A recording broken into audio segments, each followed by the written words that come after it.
भाइ बहिनीहरू आज बाजा बाजा है बाजा खान हुन्छ जे मन लाग्छ त्यही खानु खाजा आज आयो बाजा ल बाजा है त यो बाजाको बारेमा प्राय गरेर एकदमै सोचिरहेको छ त्यही भएर यसको भिडियो गराइदिनु सर भनेको कारणले गर्दा म चाहिँ आज यो बनाउन बाध्य भएँ दायाँ बायाँ गर्ने होइन है भाइ बहिनीहरू यो बाजालाई मजासँग बजाउनै पर्यो अब यो बाजा कस्तो के हो भन्ने कुरामा म देखाउँछु यो चार खाले बाजा हुन्छ र यसको चित्रमा वा औहीमा सुन्न सक्छ वा प्यासेजमा सुन्न सक्छ जसरी सोधे पनि हामी तयार हुनु पर्यो कोरियाको परम्परागत बाजा मध्येमा यो पनि एउटा फरक खाले बाजा हो ल अब पढौँ यहाँ पहिला है ल हेर्नुहोस् त अब हानकुके भनेको कोरियाको कोरियाको कोरियाको कोरियाको अनि छन्थोङ भनेको परम्परागत परम्परागत परम्परागत अनि नोङ्गाक यन्जु भन्यो है नोङ्गाक भनेको कृषि हो कृषि कृषि कृषि कृषि है कृषि यन्जु यसुल भन्यो है बाजाको कला हो वादनको कला है यन्जु भनेको वादन हुन्छ बजाउने के बजान वादन र यसुल भनेको कला कला हो अब कोरियाको परम्परागत कृषि वादन कला हो नोङ सारुल भनेको खेतीपाती छिक्को नास बनाएपछि खेतीपाती गरेपछि अनि फिरो फिरो भनेको थकान थकानलाई इक्के हेजुन भनेको इत्ता भनेको भुल्नुहुन्छ इक्के हेजुन भनेको बिर्साइदिने अनि यी नोरी यो खेल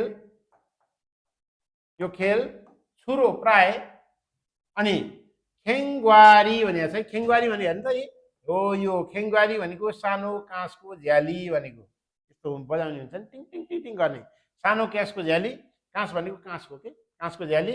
अनि छिङ छिङ भनेको यहाँ चाहिँ ठुलो काँसको झ्याली एउटै खाले छ नि तर यो अलि ठुलो छ यो सानो छ है छिङ हो अब छिङ भयो खेङ्गवारी अनि छिङ अनि छाङ्गु छाङ्गु भन्ने कहाँ छ त यहाँ छ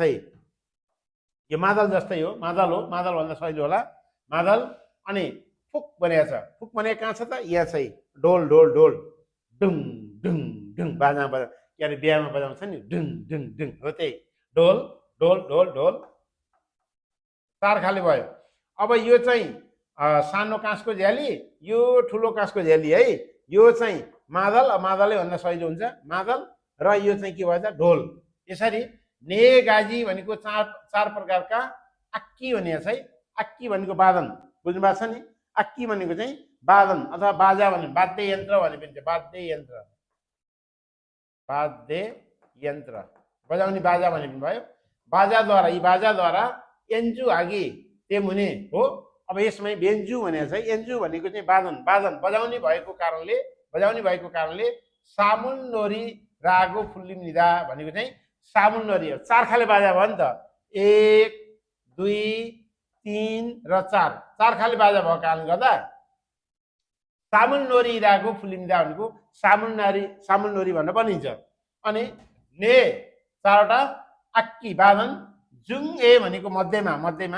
अनि अब यो आयो नि त खेङ हो खेङ्गवारी चाहिँ यसको काम के रहेछ फङ्गे भनेको छ फङ्गे भनेको बुझ्नुहुन्छ बिजुली चम्काउने अनि छिङुन छिङ यहाँ चाहिँ यो ठुलो काँसको अब यसले के काम गर्ने रहेछ फाराम भनेको हावा है अब यसले बिजुली चम्काउने यसले हावा चलाउने अनि छाङ्गुले के गर्ने रहेछ छाङ्गु भनेको कहाँ छ यहाँ चाहिँ यो मादलले के गर्ने रहेछ फी भनेको पानी पार्ने पानी आकाशको पानी र फुकुन भनेको कहाँ छ यहाँ छ ढोलले के गर्ने रहेछ खुरुम भनेको बादल इरागो भनेर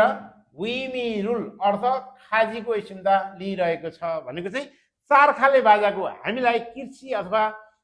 जस्तो किसानलाई यो कुराहरू आवश्यक पर्छ नि त के पर्छ भन्दा बिजुली चम्काउनु पर्छ पानी पर्नलाई के त्यसपछि चाहिँ अनि बिजुली चम्केपछि अनि हावा चल्नुपर्छ त्यसपछि छाङ्गुले फी भनेको छ पानी पार्नुपर्छ र खुरुम भनेको बादल यो चारवटा चाहिँ जुन बाजाको फरक अर्थ छ र यसलाई चाहिँ के भन्छ सामुल नोरी भनिन्छ सामुल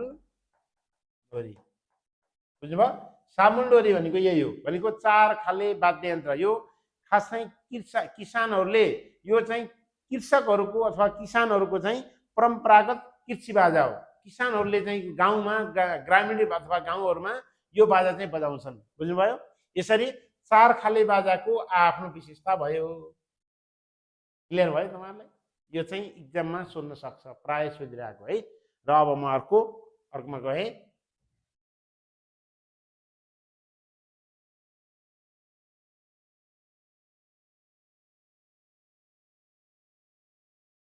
यो पनि हेर्नुहोस् त, यो पनि एकदमै सम्भावित क्वेसन हो। यो औवीको बारेमा सिकाएँ है। थाउम सल्मेङ्गे भनेको दिएको व्याख्यामा अल्माजुन अवैरुल मिल्ने शब्दावलीलाई फोरोसिप्सियो भनेको चाहिँ छान्नुहोस् है त। अब यसमा पनि इक्जाममा हामीलाई यो सोध्न सक्छ, त्यही भएर मैले चाहिँ यसको बारेमा राखेँ। यो औवी हो। अब किकेना भनेको मेसिन वा खुजोमूल भनेको बुझ्नुहुन्छ संरचना, खुजो भनेको संरचना, बनावटका सामान, बनावटका सामानलाई थानतानी भनेको बलियो गरी,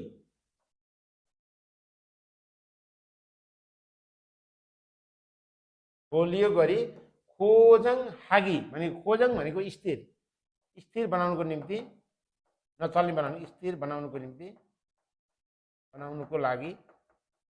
स्थिर बनाउनुको लागि सायङ आनुन प्रयोग गर्ने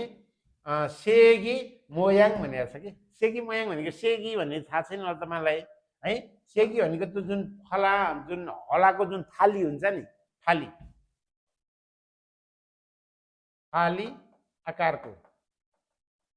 आकारको फिन भनेको पिनो ल, हेर्नुहोस् है त, यो बुझ्नु होला। मेसिन वा बनावटका सामानलाई बलियो गरी स्थिर बनाउनुको लागि प्रयोग गर्ने फाली आकार, फाली भनेको जुत्ताको सरी त्यो जुन चाहिँ हलाको चाहिँ त्यो जोत्नेवाला हुन्छ नि, त्यो फाली भनेको त्यो हो कि, तलपट्टि हुन्छ नि यस्तो जमिनलाई गर्छ नि, हो त्यो फाली आकारको फिन इब्निदा भनेको पिन हो भन्नु पर्ने है। अब ख्यालसुक सन भनेको छ है, यो भने बुझ्नुहुन्छ। यो चाहिँ यो बान्ने तार हो, अथवा चाहिँ छडलाई बान्ने तार हो कि, बान्ने तार केलाई बान्ने भन्दा छडलाई, रडलाई। अनि वेज पिन भनेको यो वेज पिन हो, पिन। अनि खपुचिप भनेको बुझ्नुहुन्छ फ्रेम, फर्मा भने पनि हुन्छ, फर्मा। अनि छल्गुन भनेको छड, रड। यसको सही उत्तर कुन होला भन्ने कुरामा हजुरहरूलाई कन्फ्युज छैन होला, सब लगभग भनेको छ। मेसिन वा बनावटका सामानलाई बलियो गरी स्थिर बनाउनुको निम्ति प्रयोग गर्ने एउटा सेगी मोयाङ भनेको छ, फाली आकारको एउटा पिनो भनेपछि यो सही उत्तर 2 नम्बर हुन्छ। बुझ्नुभयो? यो इक्जाममा हामीलाई प्राय औवीहरूमा सोध्यो सर मलाई भिडियो बनाइदिनुहोस् भनेको कारणले गर्दा मैले आज बनाएँ। राम्रोसँग ध्यान दिनु होला है। यो जुन चाहिँ सामुलनोरी भन्ने शब्द, सामुलनोरी जुन 4 खाले बाजा, र यो चाहिँ इक्जाममा सोधिराखेको छ। फेरि अब 5 तारिकदेखि फेरि सोमबारदेखि अब 1 हप्तापछि इक्जामै छ, त्यो कारणले गर्दा यो सोध्न सक्ला भनेर मैले यो बनाएँ। हाम्रो केपटाइम स्कुललाई सब्सक्राइब गर्न नछोड्नु होला,